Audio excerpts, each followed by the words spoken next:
Oh, welcome to Spindle City Straight Talk. I'm Chip, And I'm CJ.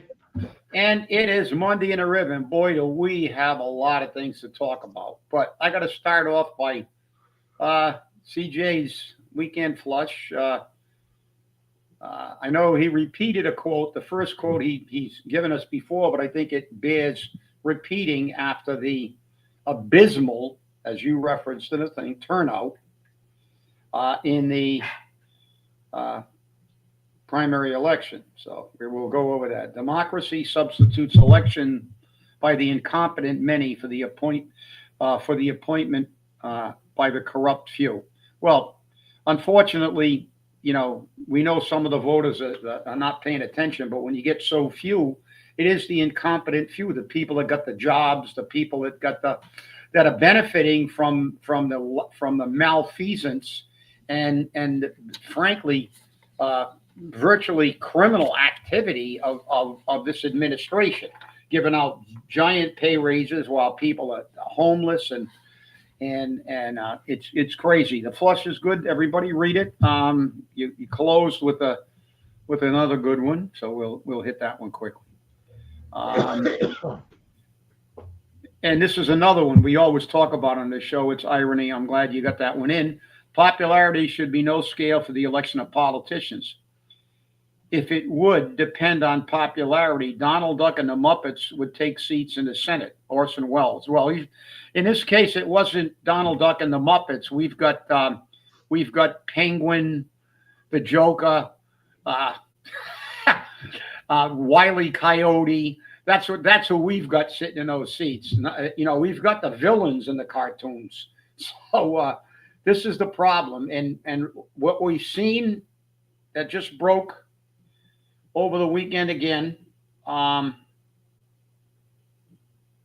is again we keep talking about it, and I know in your flush you talked about renaming Kennedy Park Central. I mean, listen, the vote is, and this is to the city council candidates too, and the school committee candidates. You want to get more than 6,000 people out, you got to piss these people off by telling them the truth, showing them the truth. The proof is here, but you have to tell them. You have to remind them that their taxes didn't go up by mistake. Our budget is doubled with nothing to show for it. All their expenses, the stormwater fee, everything, and the lack of accountability, the $40,000 pay raises, the $20,000 pay raises, the waste of money, the lack of accountability. People don't care. Central Park, give me a break. You realize that park was named after a president who got assassinated? Why not build some monuments to John F. Kennedy? That used to be South Park.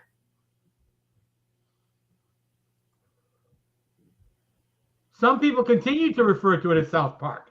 That's right. And I do too, because actually my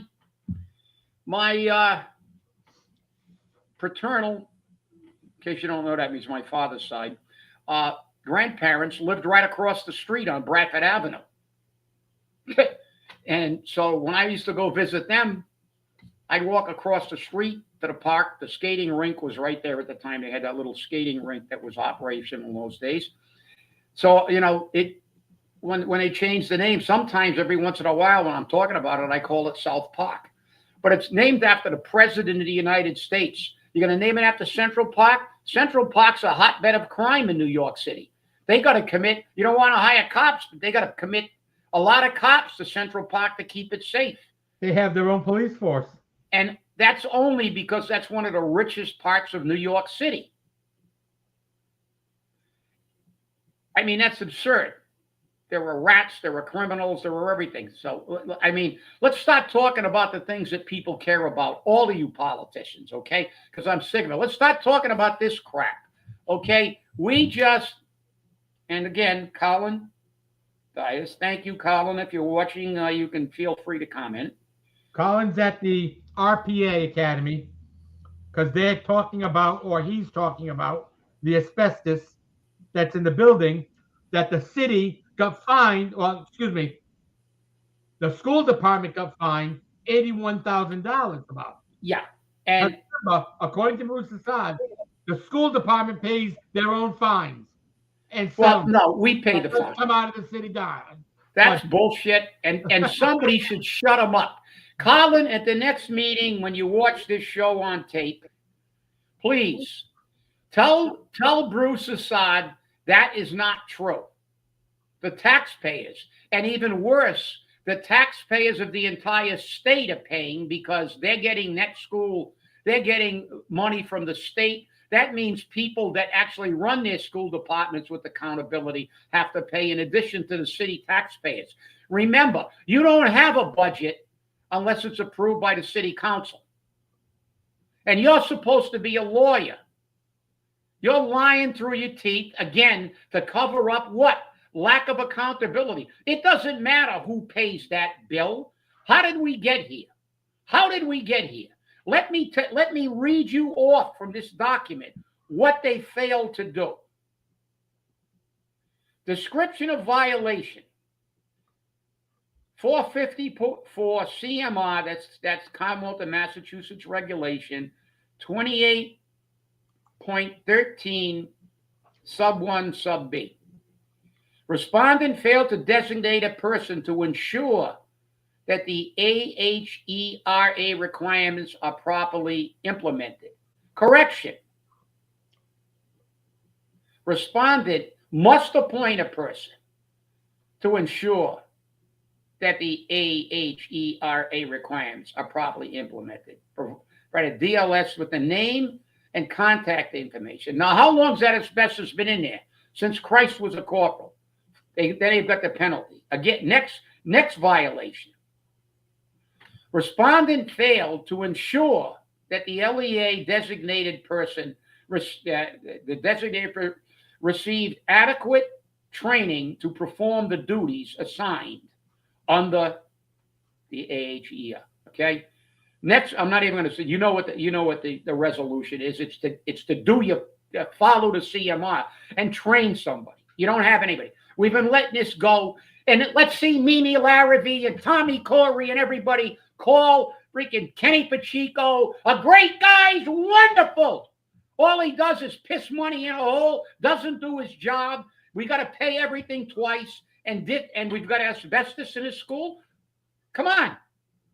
Let's go back to the mold. I got the mold numbers out.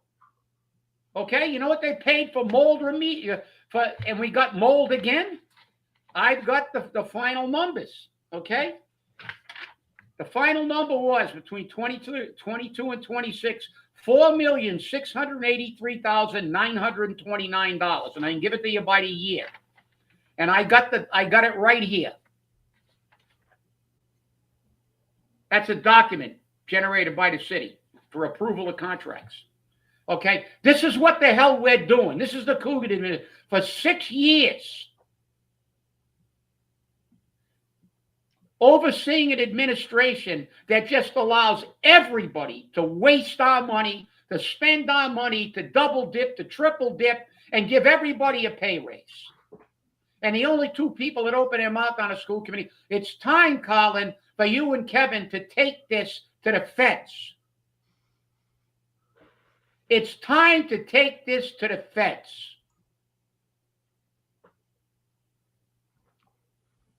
I'm telling you. Well, let me go on with this.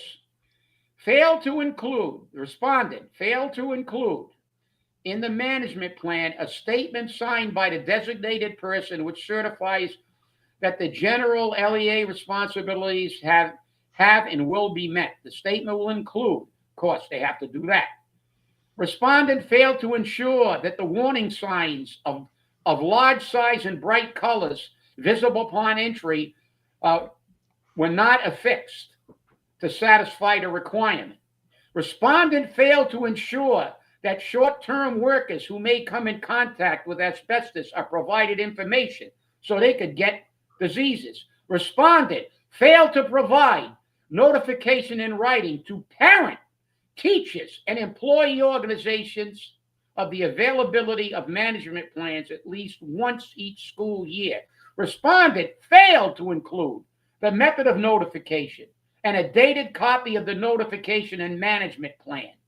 Respondent failed to include the method of annual notification. The respondent failed to provide notification. The respondent failed to conduct periodic surveillance. And it goes on and on and on and on. This is fucking outrageous. You call this a government? This is a bunch of political hacks lining the pockets of their friends, lining the pockets of the people they hired, and killing us with taxes because they are going to get fined, and they should pay those fines out of their pocket. Colin, file a complaint with the feds. Get the federal government down here. Anybody that ever walked into that school and now has mesothelioma should file a lawsuit against the city of Fall River. And CJ, you can explain what mesothelioma is. It's cancer. Yeah. It's a cancer. An incurable one, too. That's right. Caused by asbestos. That's right. So, and the asbestos companies have set up a $30 billion trust to pay off claims because of this. And that's what the city will say. Well, we're not responsible. The asbestos company is. You are responsible for But they are, exactly. And let me ask you something. Westall was totally remodeled, correct? New doors, new windows, they said it was. New elevator, all of this stuff. Okay? But we have to put in a plan of action to correct the asbestos presence in the Westall School.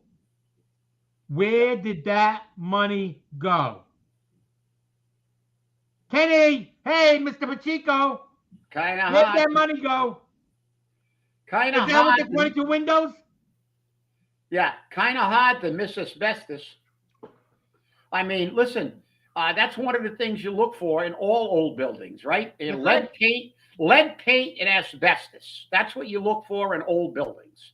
Lead paint and asbestos. We had them in the fire stations. We had asbestos pipe. They used to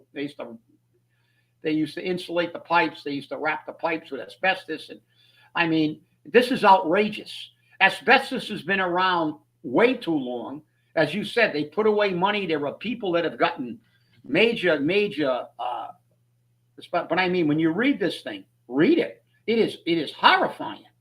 But they failed to do virtually anything.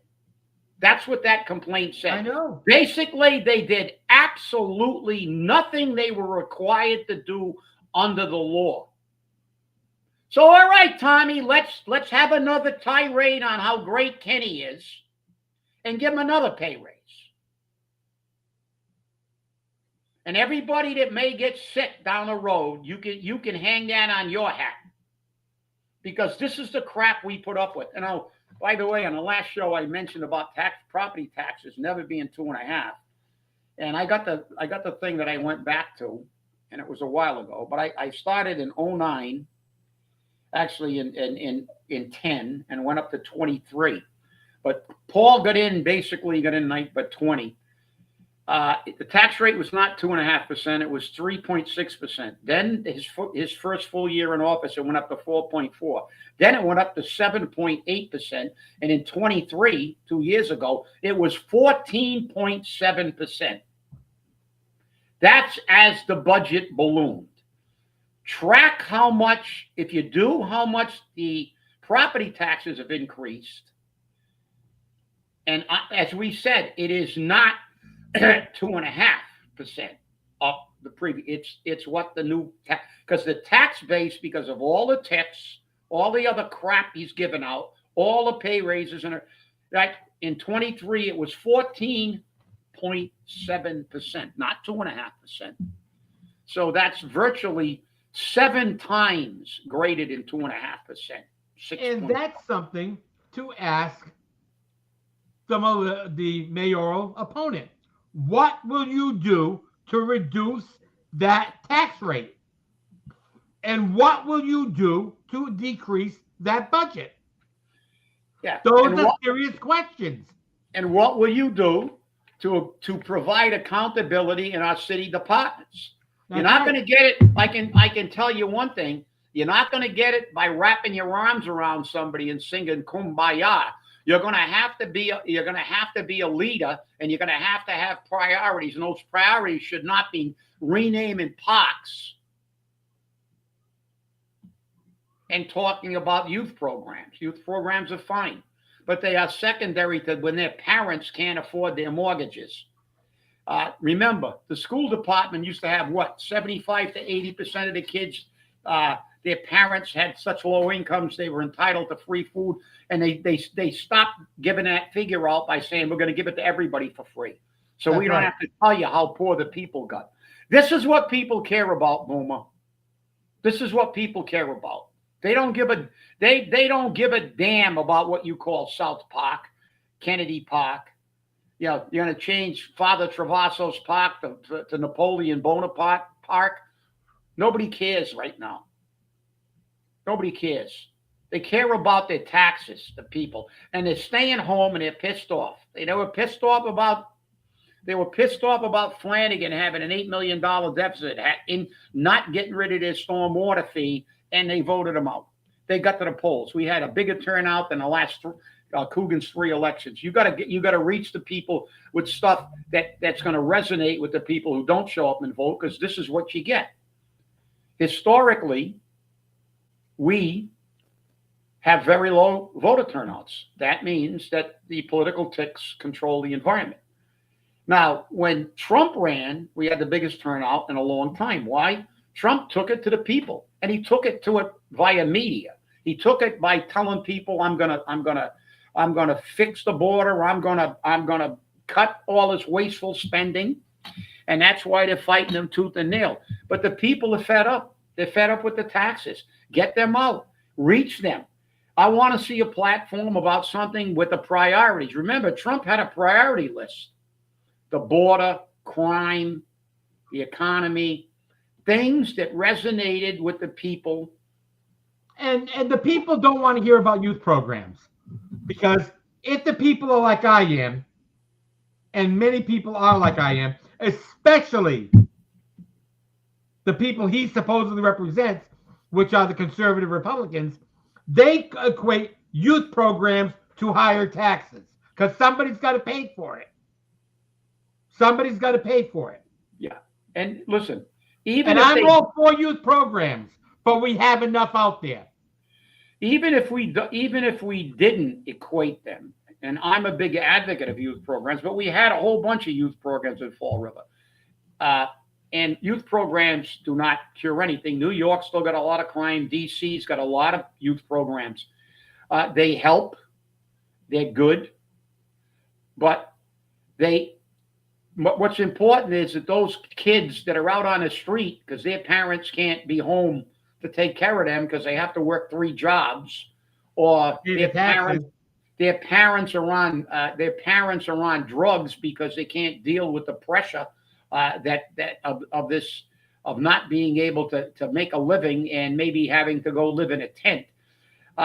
This city is where it is, not because of a lack of youth programs, because at one time the Armory was full of youth programs, and we had the PAL, we had everything, and they let those wither on the vine. Those things they always come and go. They're temporary. So unfortunately, that's not the thing. The thing that people complain about is affordable housing, the budget doubling, their tax bill is doubling, they're tripling, doubling, their stormwater fee goes up.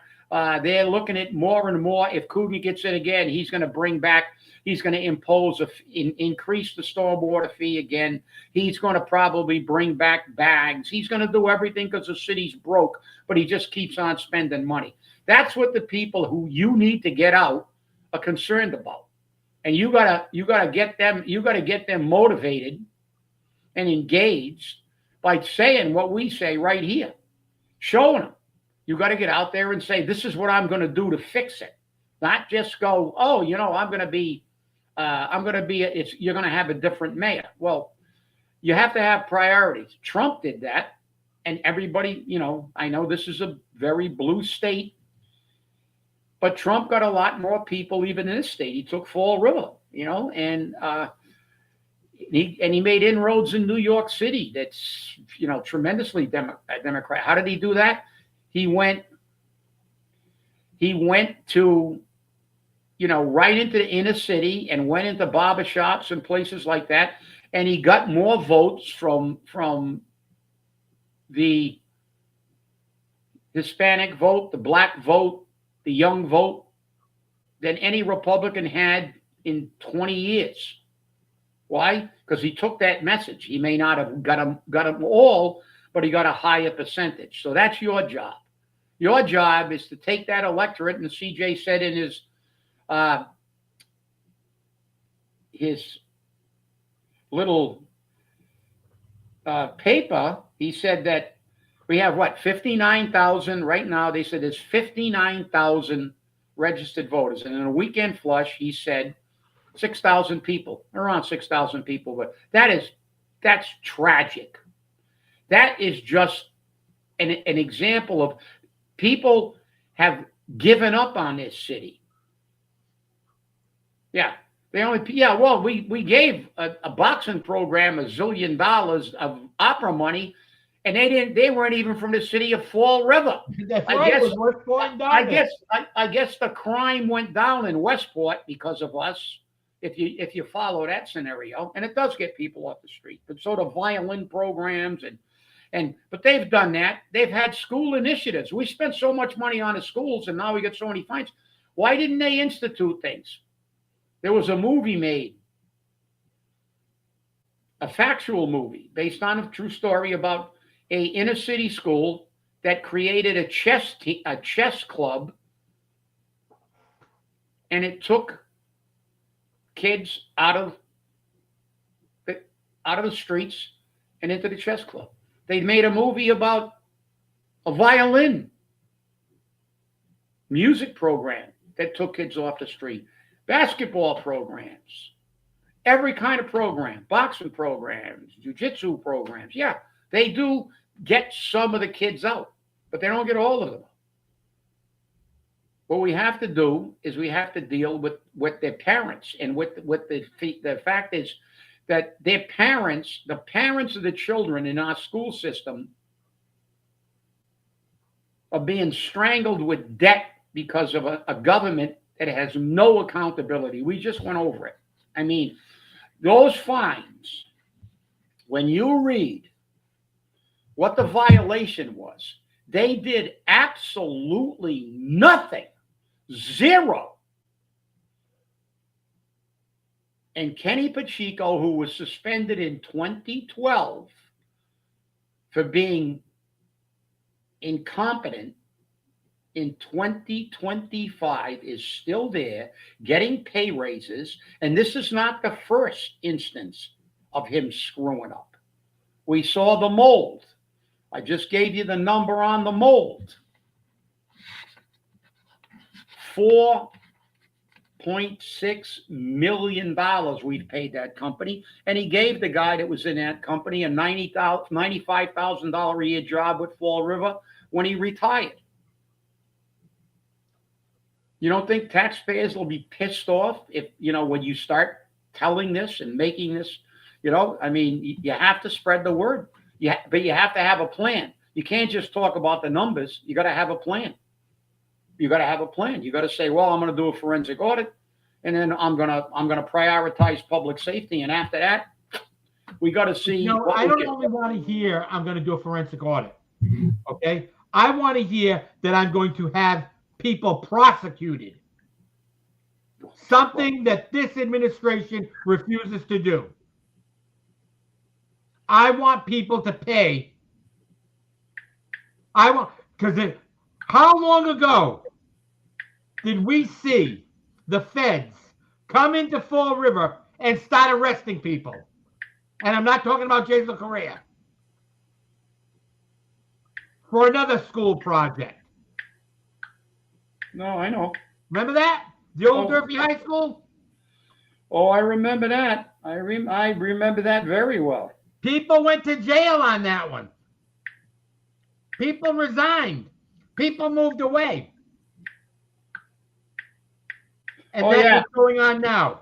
we had one guy go to jail, a very, very powerful, influential guy. Uh, we went.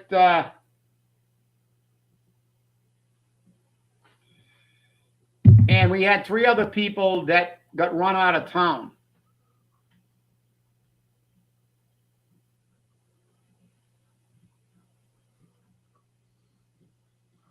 Between pregnancy. Thank you, Stevie B. I did watch that. Yeah.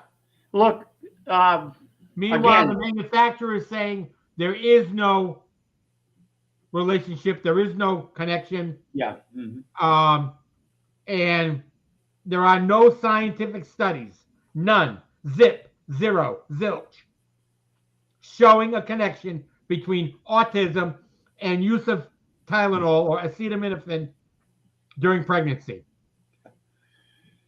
Well, yeah. Well, they also said that there was no cardiac implications of the COVID vaccine for Right, young people, and now they're admitting it. right. So this is the fact. Though the pharmaceutical companies are going to wait until there's like a mountain of data. But I think when RFK, see you speaking about, I think when RFK he cited the numbers, and I got them somewhere because I write everything down. But I get so much crap it took me a while to dig out the stuff for today's show. But uh, but he talked about how when his brother was in office, it was like 11% that we had problems with autism, and in the 50s it was like zero. When Eisenhower was in, it was like zero. We didn't even consider anything about autism, and now it's 76% of people have issues, and it's because of the food. Now, is there enough information? It will never be for the food industry and the pharmaceutical industry until you can prove beyond a shadow of a doubt. I mean, how long did it take them to prove that cigarettes caused lung cancer? They had some pretty good indicators early, but they would not put the warning labels on them because they're so rich and powerful until they had so much conclusive proof that this is the way it's done. No, I'm glad you brought it up. But this is the thing. They don't. Politicians protect the money. They always do, and that's why they hate Trump. That's why they hate Kennedy. He came in and he doged the place because Fall River needs a doging, and that's what the mayoral candidate and the city council candidates and the school committee candidates have to say. They got to doge Fall River. We just told you about another 81,000 in fines that we're going to have to pay because of lack of accountability. Are you going to demand accountability? You have to come up with plans, and people should be prosecuted. They're never prosecuted in Fall River. We had a city administrator that violated the law, and he just let him leave, and he's running for DA. We had people who they said conclusively violated the law, and they never filed charges. The only time they ever filed charges was with the previous Durfee, and they ran 2 or 3 people out of the school department, and one person went to jail, and a lot of people would go to jail. But we have to start, and that's the thing. You got to send a message, just like with crime. You can't bring killers in, send them to a judge, have the judge release them with no bail back out on the street to stab people on subways and to shoot people. You can't do that. We're going backwards, and you've got to start by knowing where we are, and then you got to do it. I looked up the quote because it's a good one, and I want to make sure it's and you should write this one down, or one of your followers should write this down, from St. Francis of Assisi. Start by doing what is necessary. And that's what you have to do. You have to find out how much money and where it is and do what you got to do. Then do what is possible. And suddenly, you are doing the impossible. True words were never spoken. First, you got to figure out what you can do. And in a city and a government, you have to find out how much money. Then you have to do what is possible, which is prioritize the most important things to the community, education, public safety, and then begin. And before you know it, you'll have the people realizing that you actually are paying attention to the quality of life, not the pocketbooks of the rich and the ass kisses that you're going to give patronage jobs to. And hopefully we'll see some council members that are going to talk about these things, and some school committee members. Again, Colin is leading the pack over there, exposing these things. I don't know if we would have ever found out about these things unless Colin released them. I mean, I don't know if we would have known the details. What I just read, I read off the document. I read it off the document with everything they haven't done, which is they haven't done anything, virtually. How can anybody stand idly by and not go to vote in November when they see what an absolute travesty that this government has become? There's zero accountability for anything. There is zero liability for screwing up. There are consequences, but they're actually not consequences, they're bonuses. Normally, if you screw up, you get a pay raise.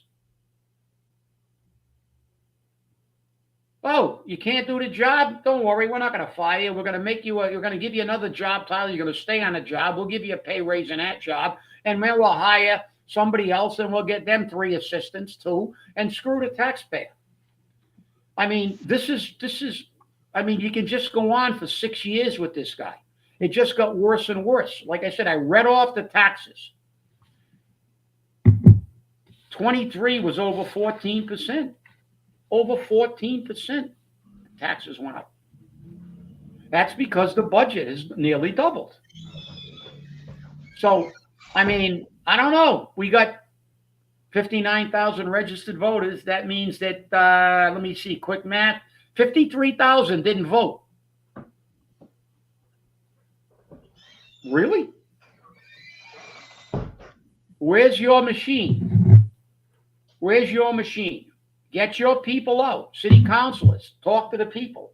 Go to neighborhood meetings. Go to the supermarket. Stop them in the come on the show. We're going to try to start getting city council candidates and school committee candidates on the show. And we're going to let them tell us what they're going to do, because these are not our numbers. CJ and I don't make up numbers. CJ didn't make up the number. I didn't make up the numbers. Here's the stuff with the highlighted with the, you can see right where it says right there, approval of contracts for a school committee. And it talks about the HVAC support and maintenance contracts. And these are numbers we didn't make up. We don't make stuff up. This is stuff. How they violated the CMR, I read right off the document. I don't know if that document's posted somewhere, but I'm sure it is, because I know I don't do Facebook, but I'm sure that document is posted somewhere. And I know that,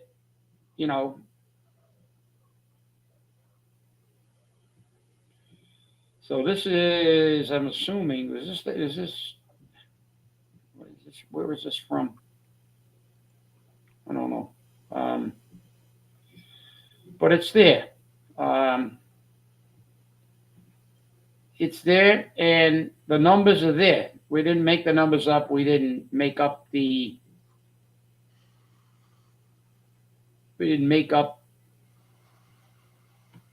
violations. I read them verbatim. This is outrageous. This is outrageous. You know, the law requires them to be our fiduciaries and ensure what will be the outcome in 6 weeks. Jeff, I have no idea.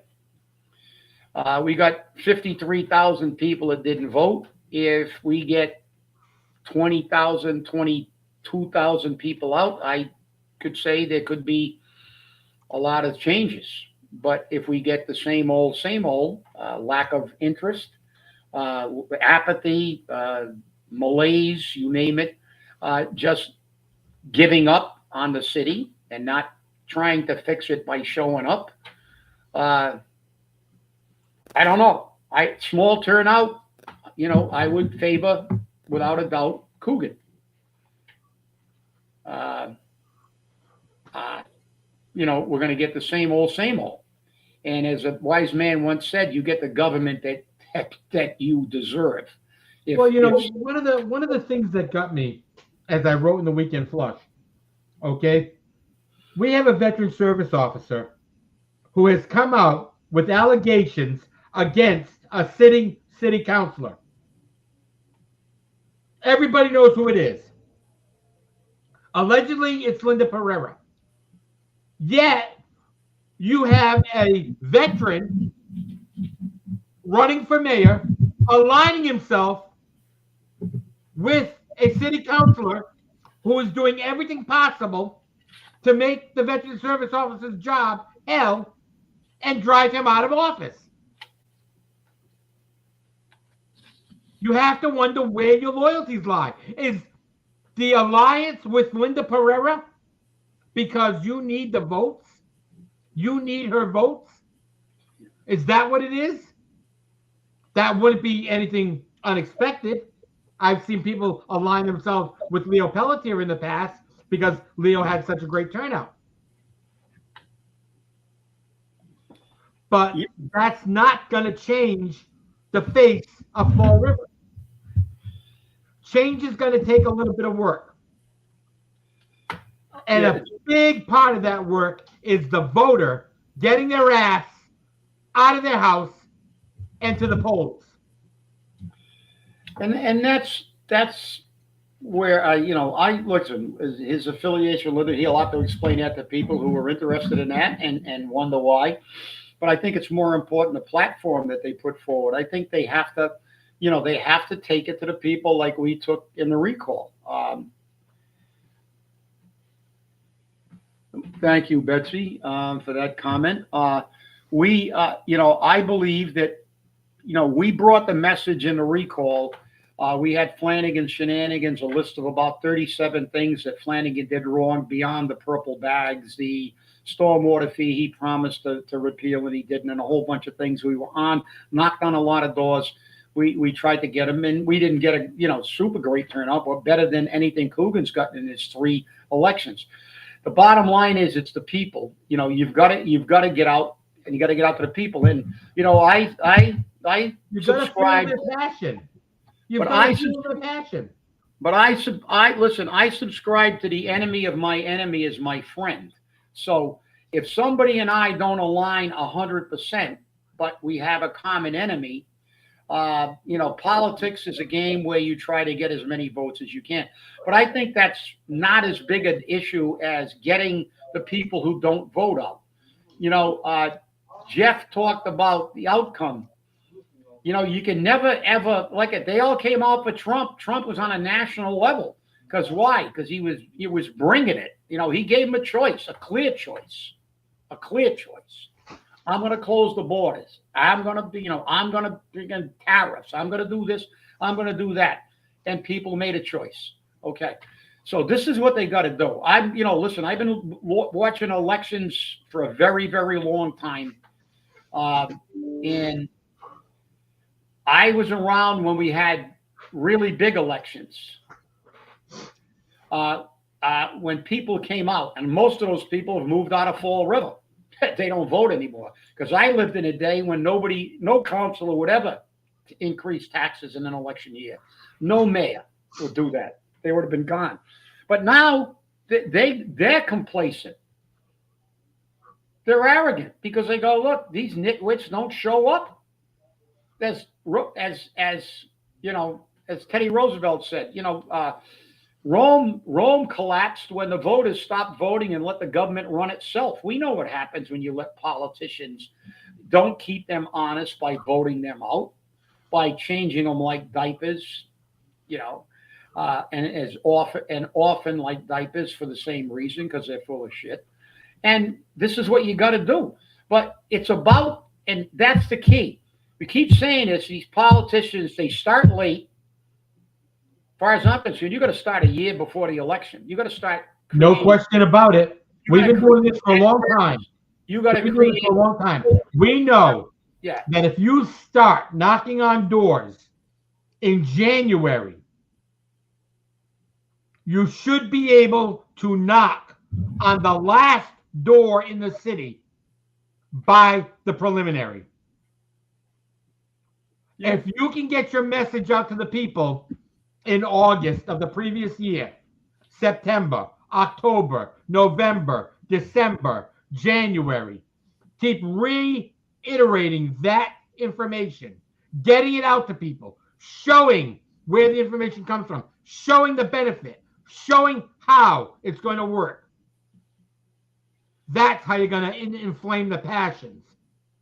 Yeah. Not only that, if you have that time, you have time to build networks, to create force multipliers.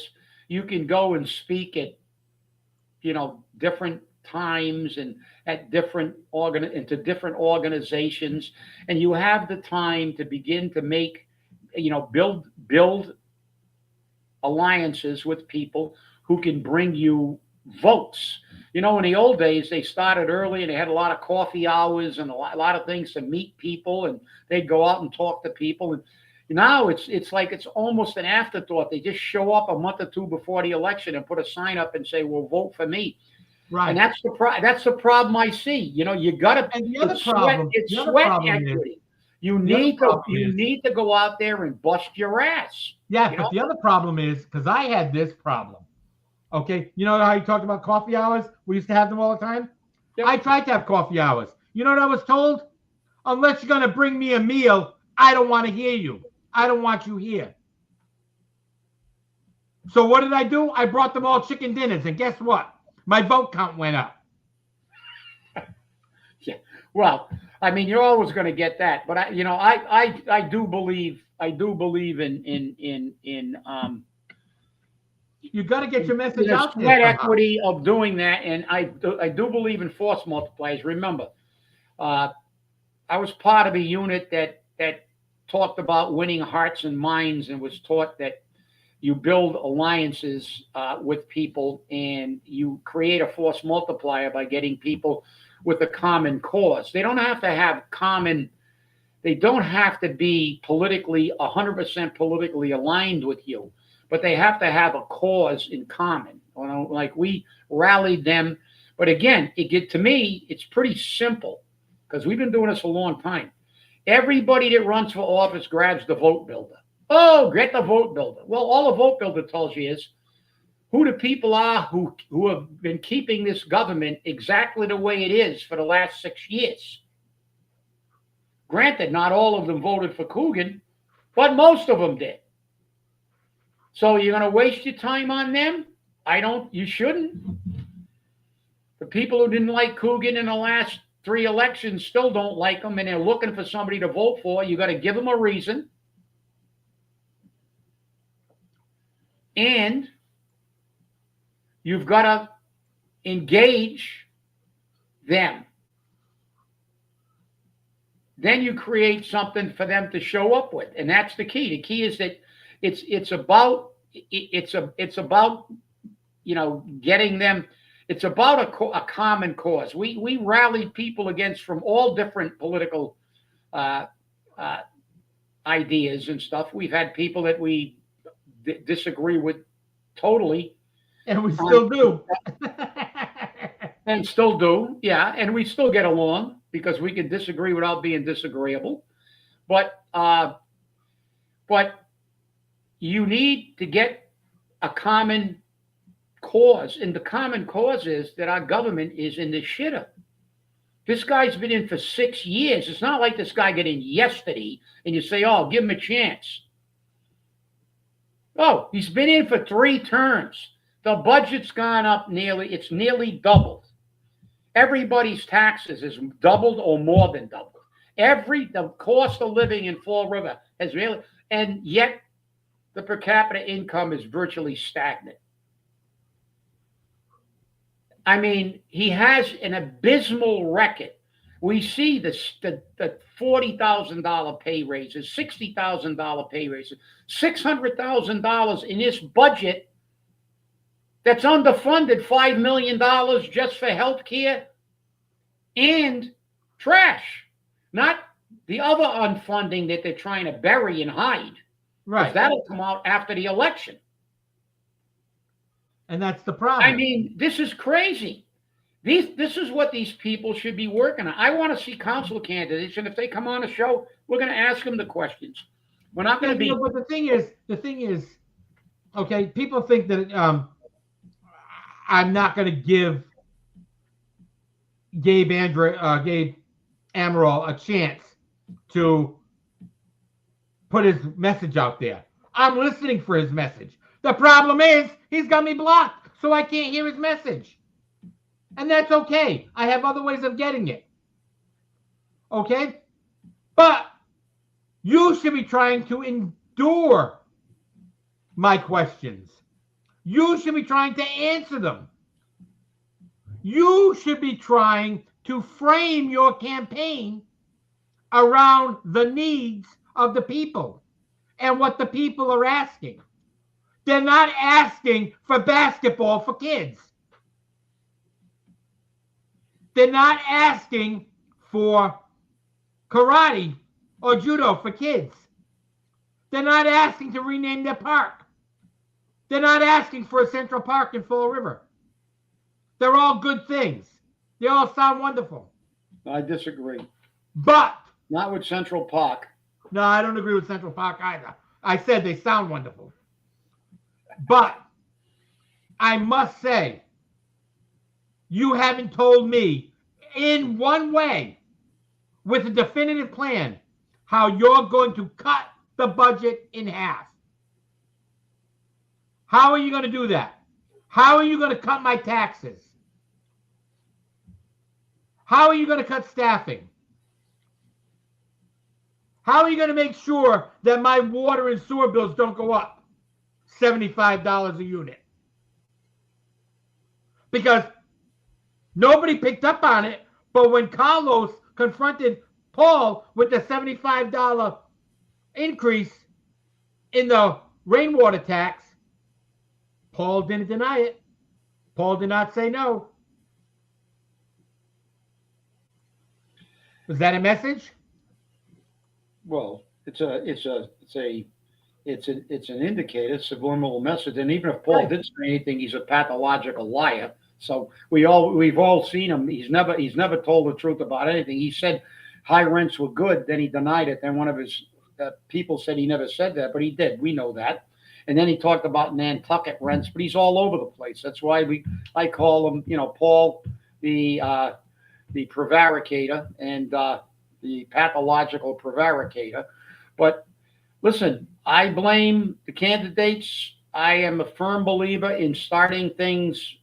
You give yourself plenty of time. And I believe in starting early and having a solid platform. And they didn't. And I also blame the voters, because the voters, people I talk to and people you talk to, they're all upset. They're always complaining. But then half of them, 80% of them don't go to vote. They'll bitch and complain, but they won't go out and vote. And therein lies the problem. So it's got to be a combination of the things. It's got to be to use a big word, there needs to be a synergistic effect. Synergy means that the sum of the whole is greater than the actual sum of the whole. It enhances it. So 1 and 1, if it's synergistic, it has a synergistic effect. 1 and 1 becomes 3 or 4. So when two people